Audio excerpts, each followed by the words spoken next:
No, do not call me anymore. It's none of my business.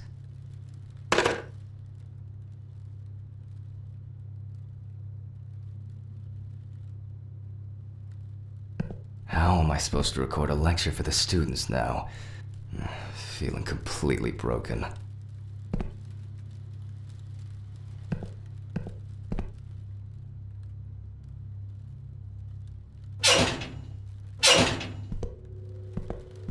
I'm gonna go nuts if I don't take my pills.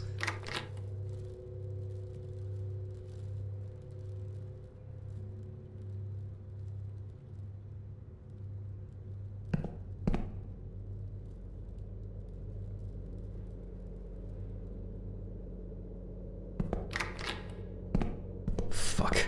Where are my meds?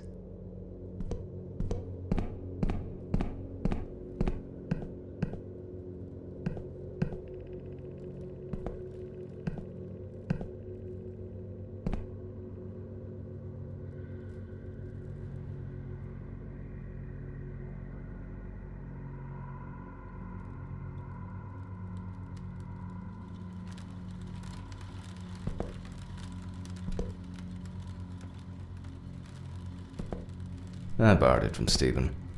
Since Alice died, Stephen is the only person I trust.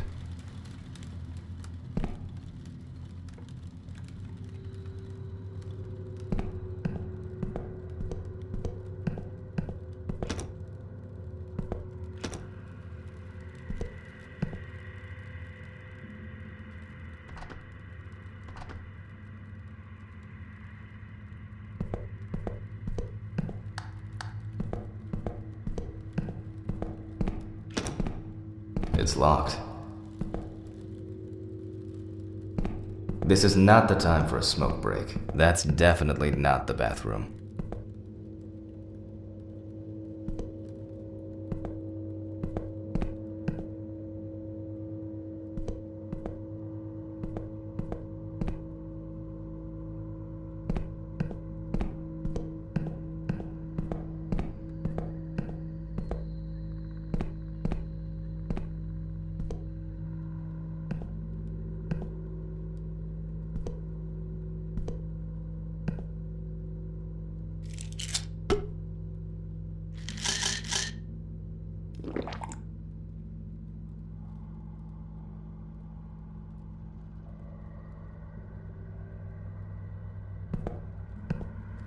All right. Now I can go get the camera.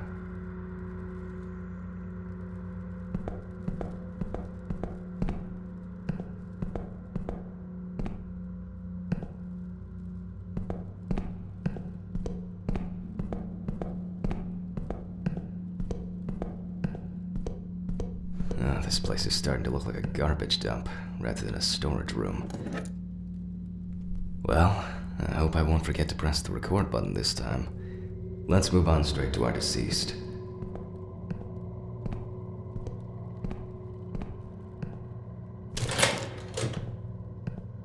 I'm wondering how the new tripod is going to work.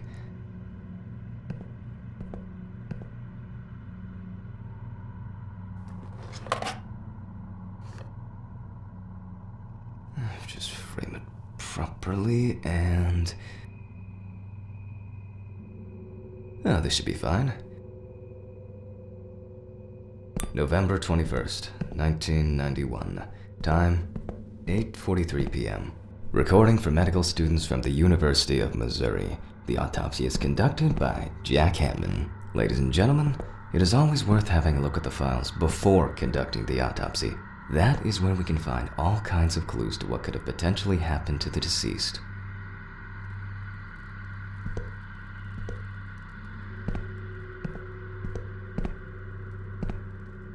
Well, who do we have here today? Found on the outskirts of a parking lot near a gas station, where he often begged and insistently offered to clean the windows of cars that were leaving the station. The body was found in a dry field drain. A frequent cause of traumatic deaths among the elderly is the various types of accidents, including traffic accidents or falling down the stairs. The body was spotted by a station worker during the morning shift. At first, he thought that someone had thrown rain boots and a coat in a nearby ditch. It took him a moment to recognize a human body laying on its back. Signs of libation could be found around the dead body. Empty bottles, traces of an inept attempt to start a fire, and a scattered makeshift blanket. The deceased is locally known as Old Toby, homeless and unemployed for at least a couple years. He had gotten into fights and had been bullied by the problematic youth of the town. He was that type of a man who never kept up alcohol, which caused him to be homeless. As a young man working in a suburban coal mine most of his life, he already abused alcohol, and as the time went by, he'd fall into addiction more.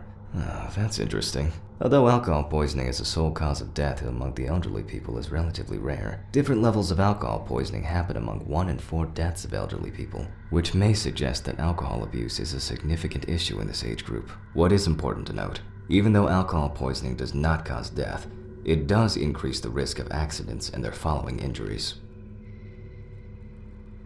The body was found at 7 o'clock by Sheriff Matthew Thompson. White male, 76 kilograms, 5'8", age unknown. The deceased is a local homeless man named Toby Chambers. His son runs a hardware store. His wife ran away years ago. Local police have talked to residents, so we know more about the deceased. For example, that he loved drinking, and by no means was abstinent. Such clues can direct us to things that are worth keeping in mind during the autopsy. Mention the rookie mistakes. Oh yeah, that's right. That's my warrant to sensify you for a few issues. First, due to the fact that in the process of revealing and securing forensic traces, interference that changes the primary condition happens. The photographic documentation plays a huge role in the entire process of examination. Then, the body needs to be placed on its back on the autopsy table. The pathomorphologist stands on the left-hand side of the body. Third, very rarely but still, the cause of death remains unknown if all the tests come out negative. That's the so-called white autopsy. Now remember that it can also happen. Found on the outskirts of a parking lot near a gas station, where he often begged and insistently offered. The body was frequent. The body itself.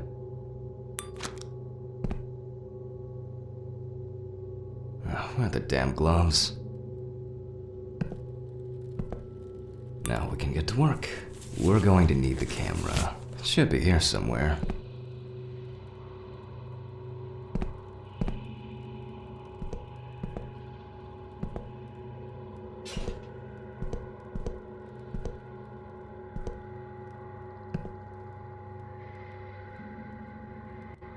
Must have left it in one of the drawers.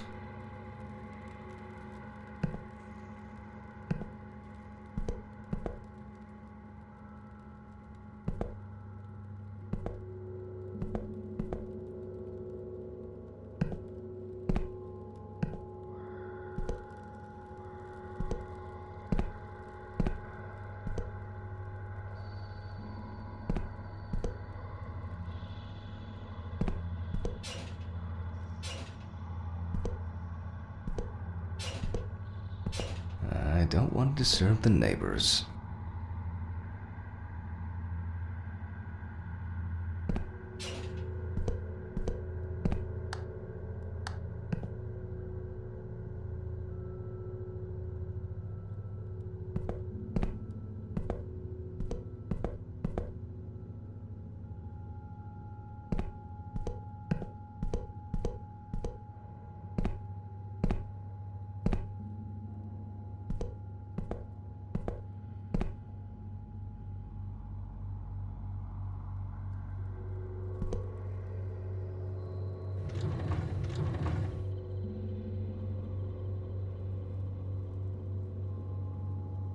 Let's follow the procedure and prepare photo documentation. We must follow the top-down rule. Luckily, we don't have to take pictures of the clothes this time. We are only focusing on the body. Let's keep in mind it's all about the legibility, not the perfect frame. Before we start searching for traces on the deceased's body, we have to take a main picture that goes in the files.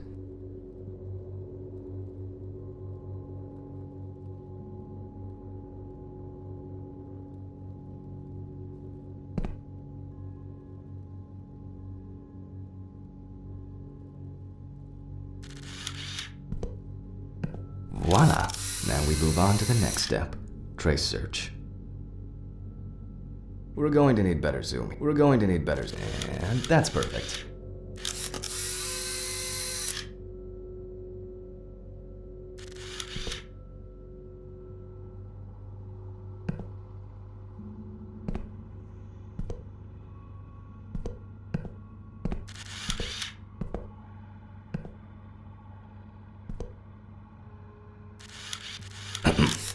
Well, you don't have to stand close to be able to smell a strong odor of alcohol and other discharges.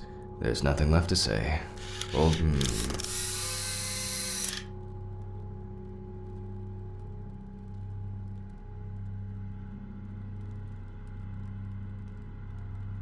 People affected by homelessness most often die from accidents, alcohol abuse, or they freeze to death. Unfortunately, both suicide and homicide are also quite common. While taking the photos, some entries that could be potentially lethal caught my attention. Let's take a closer look using the magnifying glass.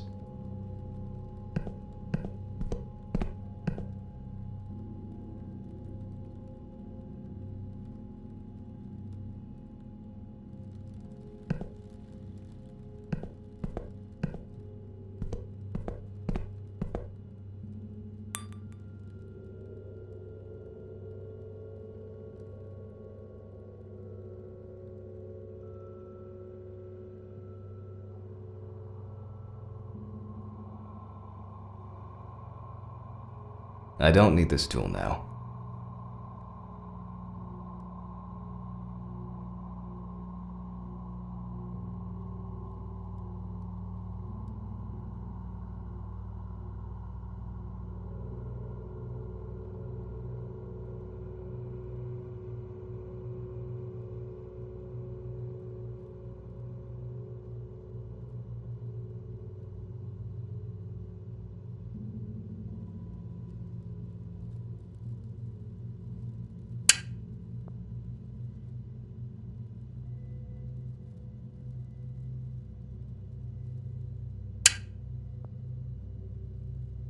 An old wound that hadn't healed properly. It must have been some kind of burn or other injury. Nevertheless, it has nothing to do with the potential cause of death.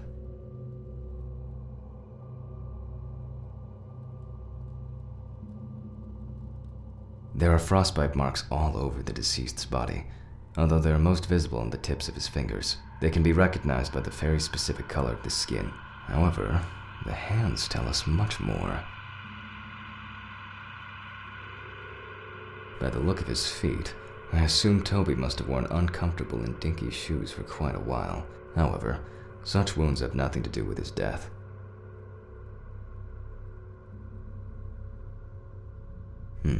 That's something interesting. While making photographic documentation, ecchymosis can be seen on the deceased man's head. The appearance indicates the intravital nature of the wound. We'll come back later to see if everything is alright with the brain. What do we have here?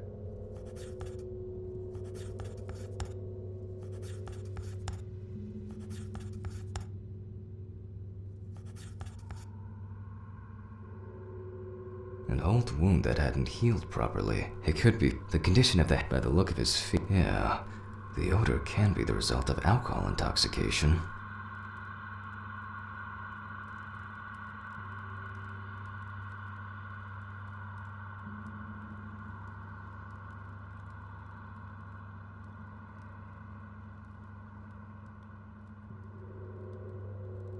Although alcohol poisoning does not cause death, it does increase the risk of accidents and their following injuries.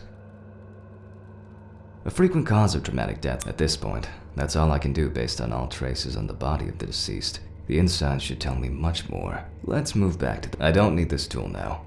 I don't need this tool now. I don't need this tool now. I don't need this tool now. Now let's check the level of muscle tension. This will allow us to establish time of death. Let's raise the deceased's hand. That's too low.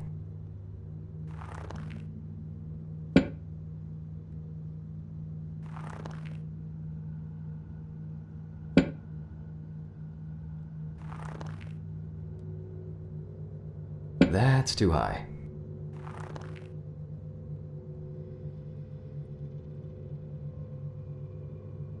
And then let go. The stronger the rigor mortis gets, the greater the resistance from the muscles will be. As you can see, the hand falls loose. The rigor mortis has already subsided. We can then assume that the time of death stated in the files is correct.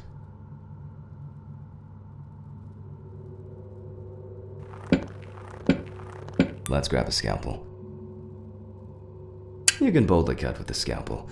It won't hurt him no more. We always start with the neck and move down towards the symphysis pubis. The incision should be deep. Next, we separate the skin and prepare to remove the ribs.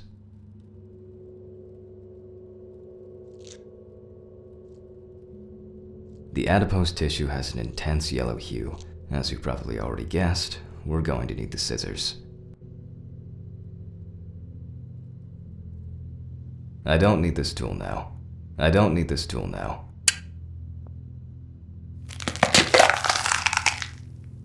After removing both cartilage and bone tissues, we are actually interested in two things that you can see at the very first glance.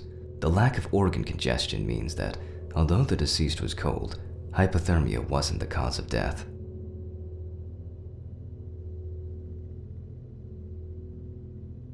I don't need this tool now.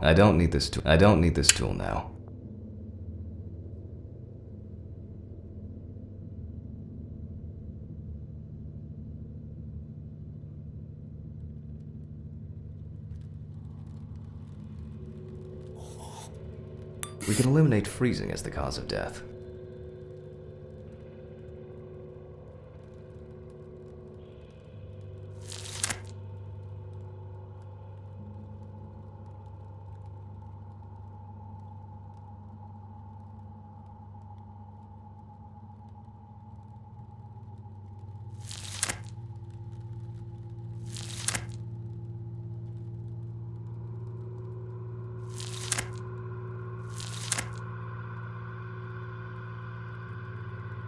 The deceased smoked like a chimney. Let's take a closer look. We see widespread black and tarry deposits caused by smoking cigarettes. Despite the tragic condition of the lungs, they are not the cause of death. Now we need to go grab the syringe.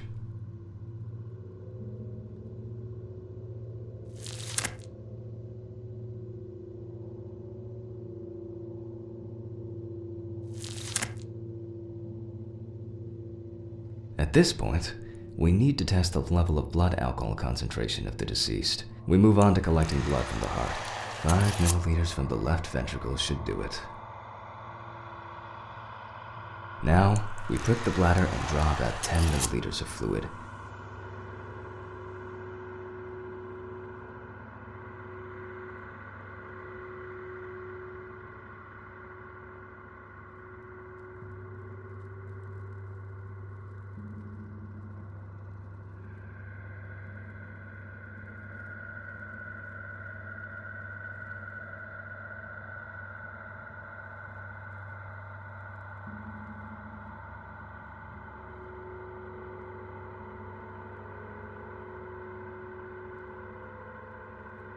We also collect the fluid from the deceased to determine the level of alcohol concentration in the vitreous humor. Keep in mind that you have to set the right time and speed on both knobs before running the centrifuge. Our samples may break into pieces due to the centrifugal force if we set up the wrong coordinates. I myself am terrible with numbers because I suffer from dyscalculia, which is why I always keep the appropriate coordinates at hand.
Damn it.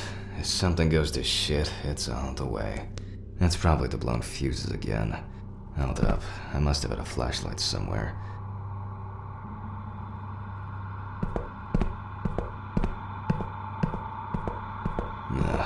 I was hoping to clock out early today. What was that? Where did it go?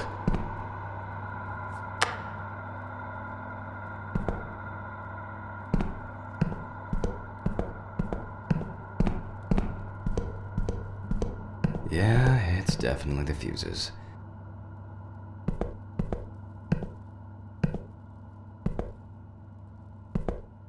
Right goes first, left next. Voila! Where's that unbearable noise coming from? That's strange. I'm pretty sure I closed the window. The homeless probably misses me already.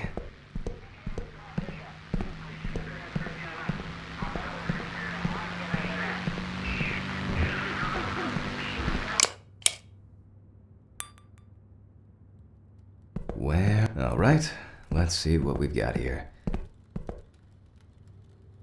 Well, everything is telling us that the BAC, blood alcohol concentration, is high, hence the smell we're getting from the deceased. Still, to be 100% sure, I have to send the samples to the lab. Unfortunately, I don't have the equipment to conduct a detailed analysis here.